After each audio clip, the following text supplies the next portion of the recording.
Hi, this is Randy Finney with Right Side of the Chart, and today is Monday, March 11th, 2019.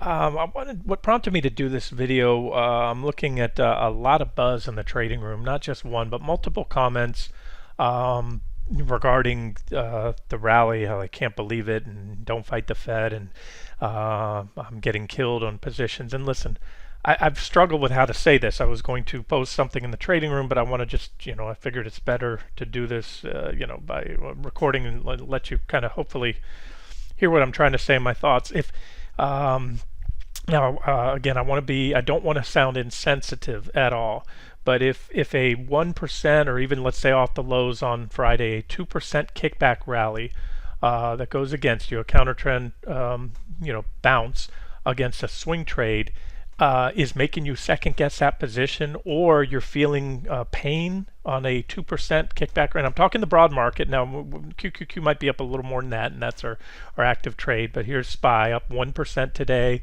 and off the lows the other day it's up about, not even 2% there. Then a couple things. Number one, swing trading may not be for you, and I don't mean to be callous or insensitive, but if you can't ride out, if 2% kickbacks against your position really make you second guess a trade, then again, swing trading is not going to be for you, because the markets, we're swinging back here up to 3%, sometimes 4% or more in a day. And there's very few periods in swing trading. Now, volatility compressed recently, and that's unusual. This was unusual too. This is more common. And again, I've been doing this many years, and I can just tell you, if you, if a 2% kickback position, rally against your position, whether you're long or short, is going to make you second guess your trading, then one of two things: either maybe consider some type of a different trading style, maybe stick with investing or trend trading, or more importantly, again, if you're saying that you're having you're feeling pain on your positions today, then you're too heavy. I've talked many times about the position size calculator that I've added to the site. It's up on top. There's a little calculator icon. You can also find it under the new resources link on the main menu, and that will help you quantify before you go into a trade. You can use either calculator. I have one that will use based on your entire portfolio size.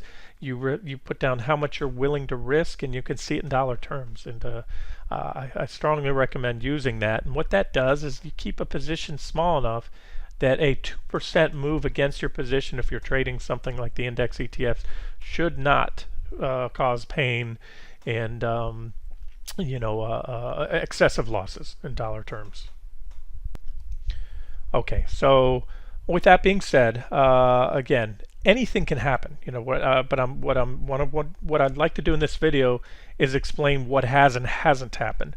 What has happened is we've broken down. Here's that trend line that I've been using on SPY. This is a daily chart, and we've had the most impulsive and the largest sell-off since last year. This is by far the biggest one, and again, everything it came at the right time. I often say nothing goes straight up or straight down. That's why I usually draw arrows when I draw scenarios. Sometimes I'll show the little zags with the arrows going up or against the trend. Sometimes I'll just stop the arrows and do a line break. Here, let me find one for you there. Okay, here's one of the charts I just put up on the update on the QQQ trade. And remember, last Thursday we had fallen down to that S1 level. If I move my cursor over there, this is going to toggle. Here, I can show you this way. So last Thursday we fell down to that S1 level. It was decent support. Now we did go on to gap below it. I mentioned that was an objective level. If an active trader wanted to game a bounce, you can see where I had the bounce going, come down, and we shot below it. We went gap below it the next day, but then rallied right back. And let me say this: that rally back to 171, I pointed out as if I didn't, I would have or should have, as an objective area to add back a short, because it was a bounce back to resistance. Now, just because we gapped above it doesn't mean it wasn't objective. There's one resistance. Here's the next resistance level with a trend line just above it. And so, as I said, this is next objective level. Objective doesn't mean guaranteed to play out. It just means that's where We could have reversed, although we didn't. We've come back to that bounce target there at 173.62. And again, there are times when the market goes straight down, but I'm gonna tell you this: I've never seen it go straight down at the top of a bull run, an extended bull run, just like the October highs, at the end of a super strong rally like this. You don't go from extremely bullish market action and sentiment to meltdown. That doesn't happen. The meltdowns come after, as I've talked about many times, after that initial shock. You turn, you slow roll. There's a little corrections, and it's when those levels start to break, the ones that the dip buyers would expect to hold. And again, there are no promises. We could shoot up straight from here. That doesn't mean that this is not another objective shorting entry. So again, let's just go over what has happened and what hasn't happened yet with the charts on some of our trades, and hopefully that'll kind of put things in perspective, I think. So here's the SPY, the S&P 500, and again, we had 1, 2, 3, 4, 5 consecutive days of selling. We haven't seen that since the meltdown right here. Even back, when the market was moving up, that's rare. You won't count 5 candles in a row. What does that mean? We were near term oversold. You're going to get a snapback rally. There's still a lot of bullish sentiment, and we haven't taken the market down. I put up these levels this morning on the front page, and I color coded them. Yellow, caution; orange is a little more severe caution; and red is like psh, and that's the level, I think. So the way I envision that is, and again, doesn't mean we have to go there. You can see minimum target, I think, will come down here at least, and that would be minimum target, meaning the market's going to new highs. Whereas this is more, we'll call it my preferred target zone right now for a pullback trade, somewhere in here before the market sees new highs, and that's QQQ and SPY taking out those highs from all-time highs from 2018. And as I said before, I think if we go, as we break through each one, it increases the odds that we're going to break the next, if that makes sense. Now, each of those can hold. They are very important support levels, and that's why if they go, then that's where I think you'll see that. But as of now, we've taken it one day at a time. That's still the snare I've been leaning towards for a long time, that this is a bear market rally, and it may have likely ended here. But right now, there's really not any significant or much at all resistance on the daily time frame.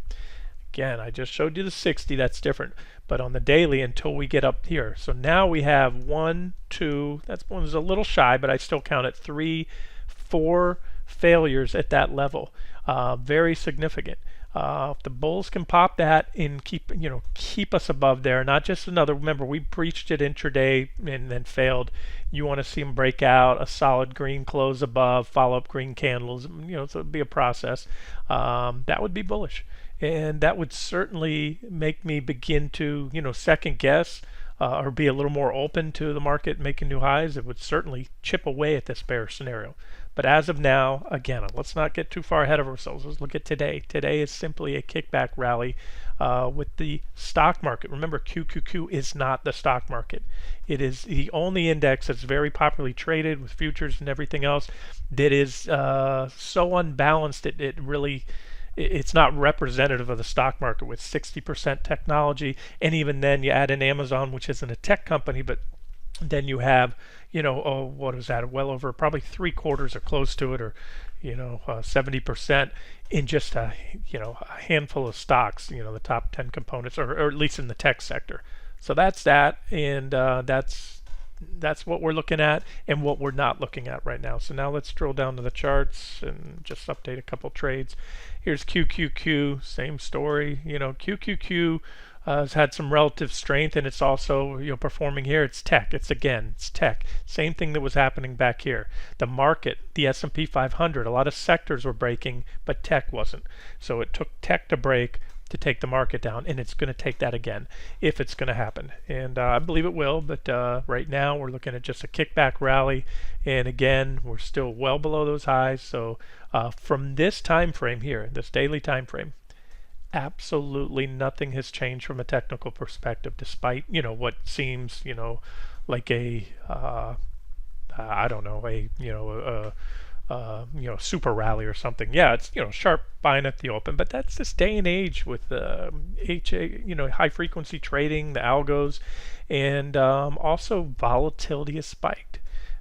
We had a period where it was abating before the turn here, but once you start correcting after a uptrend like that, volatility expands because stocks go down faster on the upside. And just you can see here, the kickback rallies, look how big the green candles were on the kickback rallies here. So only time will tell if there's going to be more to this or if it's just a kickback rally. And that's, I guess, the point I'm trying to make here. So let's look at the 60-minute chart. I put this up today. Here's QQQ rallying back to that 173.62 former support, now resistance with the downtrend line just below. So from a technical perspective, it still looks fine. Doesn't mean that it's not going to look fine or can't move on up. And what would make it not look so good, to come back in and print a solid close above this trend line right here, this uptrend line that is back or almost back testing. It's not even there yet.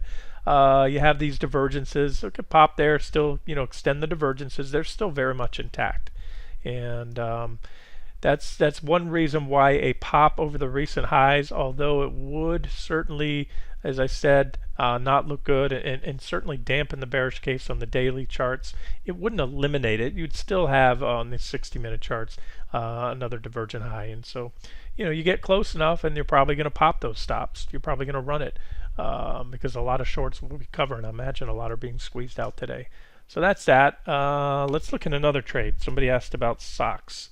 The semiconductor, and from a technical perspective, absolutely nothing has changed. The only thing that's changed is we now have what could be another objecting shorting op. It looked like I imagine quite a few maybe passed on the trade when I added it because of the impulsive selling or not believing that we'd go down maybe here, and then at this point, well, it was too stretched. And I also said that the other day. I said, look, the markets were stretched near term, so it gets a lot less. It rapidly, I think I said something to this effect, with every tick down at this point, and I think that was on Thursday I said that, the risk reward or the objectiveness of adding to a short position rapidly diminishes. Why? Because you're near term oversold, and you're also near term oversold on an initial leg down following a strong advance. Down here, when you get meltdown mode, oversold can and often does become quite more oversold because you've already hit that point of recognition.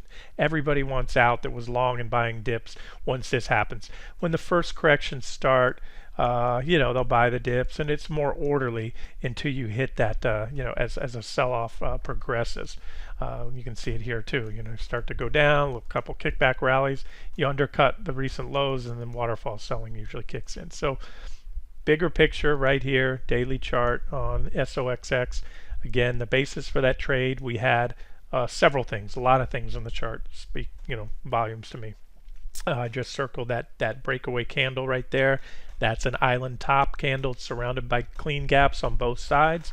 It was also a fake out, aka bull trap, false breakout from this downtrend line off the highs. We stalled, hit it for about 3 days or so, gapped above it, and then that gap failed. It was pretty impulsive, so that's pretty bearish, because what happens on bull traps is the shorts get squeezed out. Anyone that's shorted, not anyone, but a lot of shorts might have shorted that resistance level saying we're going to go down, it's resistance, and then their stops were probably set somewhat above, from just above the top, so they got squeezed out, and then more longs jumped in. Oh, breakout in the semis. That's why you don't chase extended breakouts. And not to say that it can't go up and break out again, but right now we're still well below that trend line after the failure, even the back test of the trend line. And let's go back to the 60-minute chart and show you this board here. There's the uptrend line off the lows. That's the cleanest trend line I have. It's the same as the blue one I had on the official trade idea. And we're still well below that. We haven't even back tested it. We broke down there and remained below it. So that does not mean we can't go up and back test it. That doesn't mean we can't just come on up and maybe the correction's over. It just means that as of this point in time, really not much has changed, if anything at all, other than just a kickback rally in the semis and in the market. And then related to those two is the TVIX trade. Now, TVIX, it's really not even worth spending time technically on it because it's just going to almost inversely mirror the stock market. In other words, the market goes down, the VIX goes up. And there's days and you'll get those posts. Well, why is the market down and the VIX is also down today? TVIX. There's all different types. These are short-term futures. You cannot buy or sell the VIX directly. You have to either trade futures, options on those futures, or buy an ETN, and the ETN simply invest in the futures. And you have different months, just like all other futures on the index. So these are the short-term futures. And from a technical perspective, it did, has played out as to be expected. We went up here, we broke out from the wedge, back tested, had a rally, the initial leg up after the back test, and hit that first target level. Remember, I had to revise it because we gapped above it, but first target was hit. And these targets are placed at levels where I expect a reaction. They're decent resistance level, and it's not mere coincidence that we've reversed when the market did. That's what the VIX does. So this one's pulled back, and should this trade play out as expected at some point soon, and I can tell you this, it would certainly help the bearish case to see a good part of this rally today faded. If they somehow faded all of this rally, you don't want to be long in this market. If they somehow close it red today, because as I'm doing the video, we're still moving up. SPY is up 1.16, QQQ is up 1.73. I don't expect a rally of that magnitude to be faded by the close. If it did, you don't want to be long. That's all I'm going to say. And I'm not referring to being long on the fade. I'm referring to what would come afterwards. That would just be extremely bearish to see a rally of that magnitude get faded and then some. And so that's it. I don't want to beat a dead horse, and I also don't want to come across as this must be only a kickback rally and we are headed right, we're going to go down for certain. There are no certainties. The only certainty I'll ever give you in the financial markets or with this site is I have been wrong before and I will be wrong again, as will anybody. And you think the market is going to do one thing, no matter how confident you are, it may do the opposite. So I'm looking at these charts, I'm looking at the rally. Yes, it's impulsive today, but I'm seeing it kicking back to levels. It's still, finally, yeah, just go to the retraces I did earlier. SPY has now done a little bit more, QQQ has, so I posted these in the trading room. That's what I'm referring to. Sorry guys, I sometimes forget silver members aren't in the trading room. 78.6% Fibonacci retracement coming up. Here's the drop off QQQ from last week. Did I go back far enough here? Let me make sure I did. Yeah, that gets the highs. Okay, so there you can see the scope of the retracement. And again, QQQ, a non-diversified index, relatively speaking, by far leading the way up. SPY is now between the 50%. You can see my retracement levels. They show on the left with this charting platform. We're between the 50 and the 61.8. That's usually, this is a typical range of a counter trend rally. Remember, nothing goes straight up or down forever. You have counter trend bounces along the way, assuming there's more to come. And so right now, from the highs to lows, that's where these fibs are measuring, from the highs back there to the recent lows. So we're in we're in the middle of a typical retracement zone. That doesn't mean if we go above this, I've seen rallies come up and all the way back 100% retracement, and even seen them pop that and then go back down. But again, this is just playing the odds, looking at statistics where things usually reverse. And then IWM, which is just taking it on the chin. Actually, we need to go back farther. I'll leave that fib up and I'll put another one up just to see if we have a fib cluster there. Fib clusters, when you have multiple fib lines on key reaction points, no, it's not far enough. They both come in around the same. So you see 32. This one hasn't even retraced that, well, call it a minimum, but usually the minimum end of a typical retracement, about a 38.2% retracement. So small caps are still lagging behind. Despite a 1% rally today, they've got a lot of work to do to get back to where they were. Okay, guys, so let's just watch this and see where we go from here. We don't have to fade this today. And as I wrap this video up, I'll just show you, some of the bigger green candles. You can just look back here. This is covering, what, at least a year or so. Some of the biggest green candles come during a kick counter trend rally and a larger downtrend. Just like the ones I'm circling here. So this is a largest green candle in a while. And will it be? We'll know soon enough. Will it be one of these, or is that it?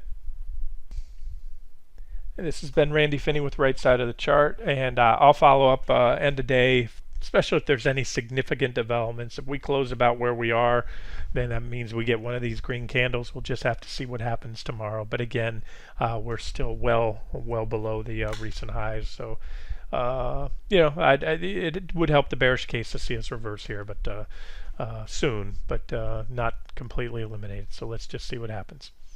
All right, we'll talk to you soon.